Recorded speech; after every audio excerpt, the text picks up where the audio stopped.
Legislature.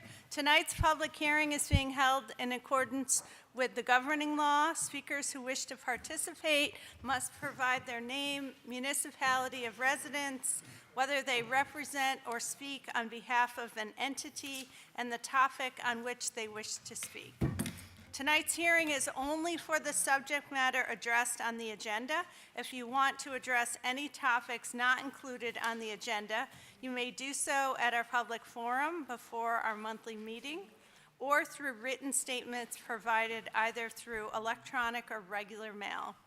Pursuant to our rules, members of the public must refrain from questioning legislators, and legislators must refrain from questioning you. Speakers will be called in the order their names appear on the sign-up sheet, and they are permitted 3 minutes to express their views. Clerk, please call the roll. Alex. Beston. Bergdorf. Cleary. Here. Collins. Camiso. Here. Conway. Cunningham. Here. Demolowitz. Drake. Epicora. Ethier. Feeney. Here. Fine. Gillespie. Here. Grimm. Andrew Joyce. Here. Ray Joyce. Here.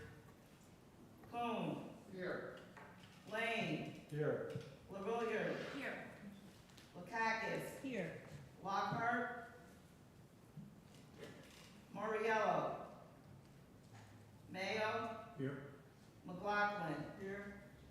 Miller. Petto. Here.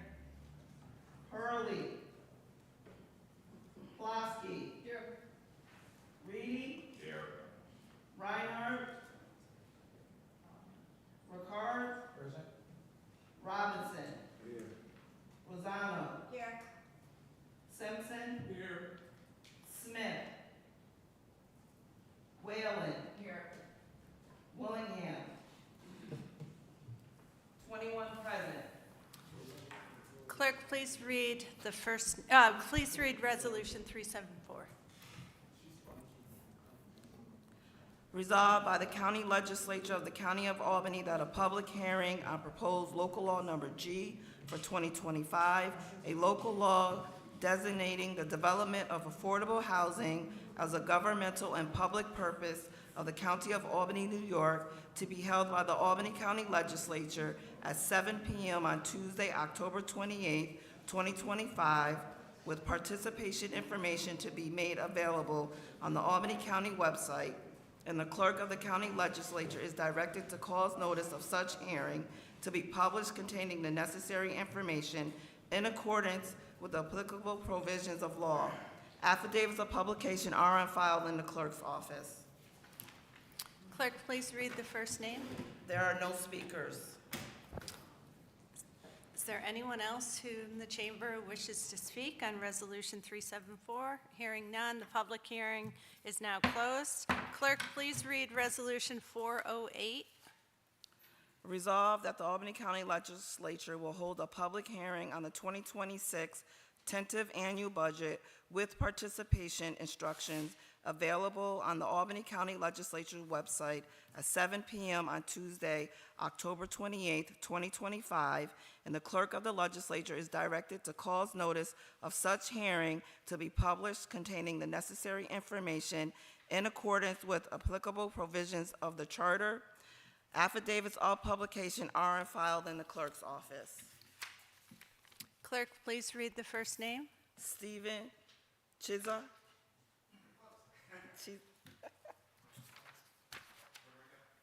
Up here, right here.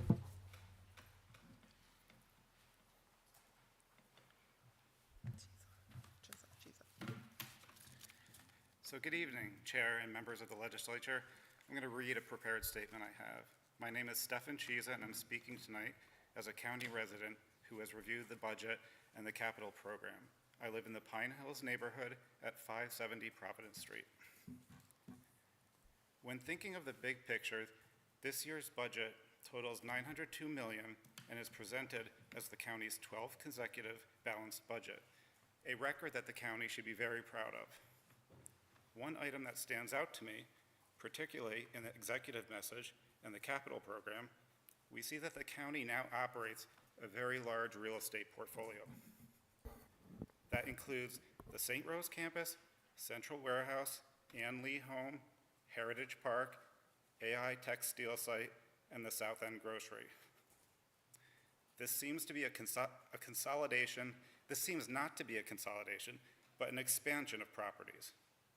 And while the capital program authorizes $3 million for the property acquisition, there's no single place in the budget where I found the buildings, that the names of the buildings the county owns, what each cost is to maintain, and when the surplus sites will return to the tax rolls. In the fund balancing section, the county draws about $20.98 million from reserves to balance recurring operations. Yet in a TU article from October 16th, it also discusses paying off $40 million of the St. Rose bonds as early as January. Together, these moves would reduce the available reserves by roughly a third. Before early payoff is approved, I urge the legislature to require a cash flow analysis within the budget record, one that shows pre and post reserve levels and a scenario should the state or federal revenues decline, which is a realistic possibility.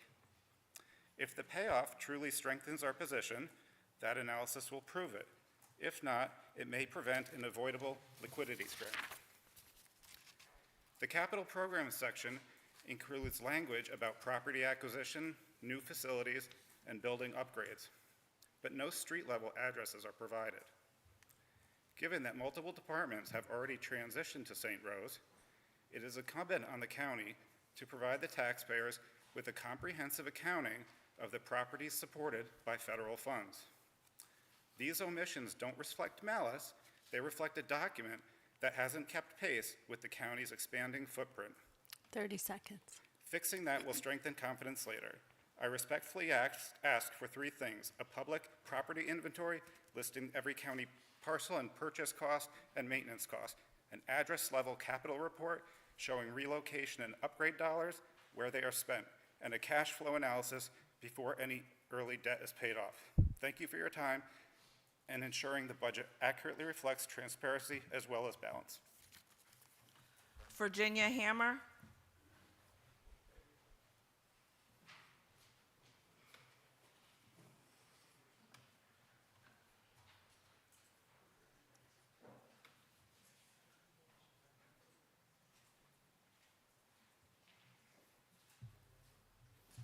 I have a hard time projecting. Is this okay? Yep. All right. Good evening, members of the legislature. My name is Virginia Hammer. I'm an Albany County resident with deep concerns about the lack of transparency and the apparent contradictions surrounding the plans for the former College of St. Rose campus.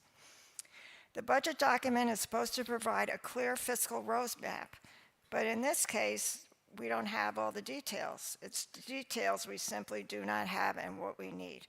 The budget touts a vision of the entirety of St. Rose being redeveloped for housing, retail, and green space.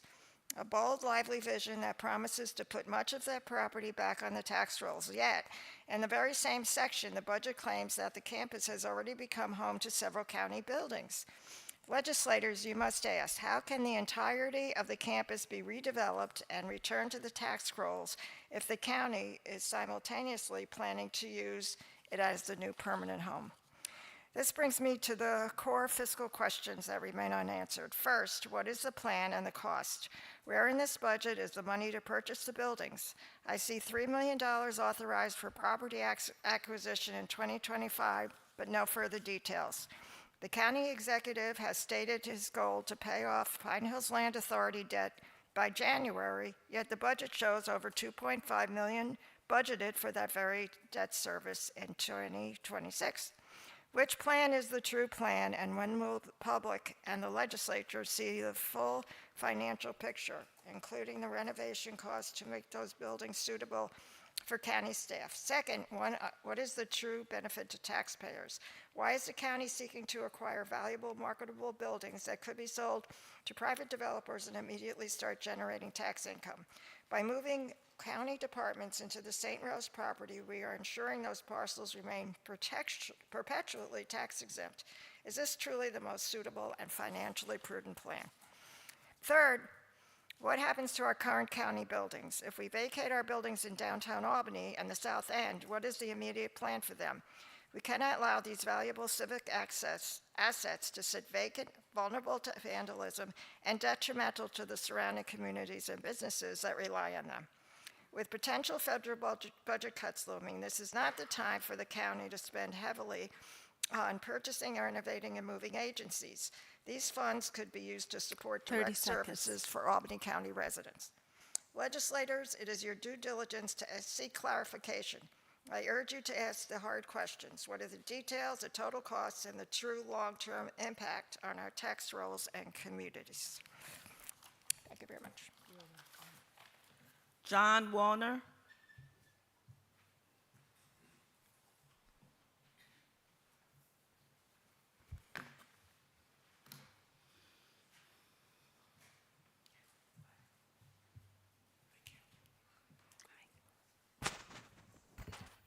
Good evening. I'm John Wallner. I'm an Albany County resident. I live in the city of Albany in the Pine Hills neighborhood, like some of the other commenters here this evening. This is my first time to come to talk to the legislature, but I've been going religiously to the Pine Hills Land Authority meetings, and I really want to tell you how much I appreciate what the legislature and the county executive has done to take on the St. Rose project. It's a big project and one that can give a really good return for the county. That said, this is my first time looking through the budget, and I came up with one thing that made me a little unsure, and that was the $489,000 budgeted for the relocation and other improvements for the sheriff. I think it's great that we're taking care of the sheriff. I know they've recently moved up onto the St. Rose campus.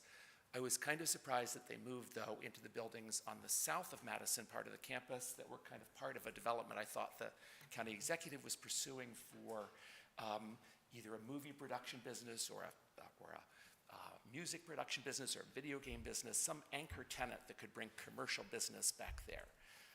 I'm sure that it's a temporary thing, but it seemed a lot of money to spend on a temporary move, so I thought I would come and at least ask the question and let you guys know that I'm paying attention and I'm interested in what you're all doing. And I'm mostly here to listen and learn and figure out how we make this much better for the whole county and for my neighborhood. Thank you all for being here and doing what you do.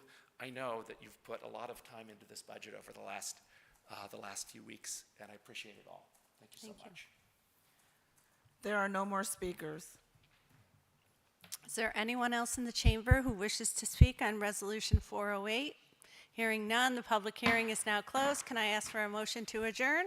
Mr. Kuhn, a second from Ms. Gillespie. All those in favor? Any opposed? We are adjourned. Here you go, lady.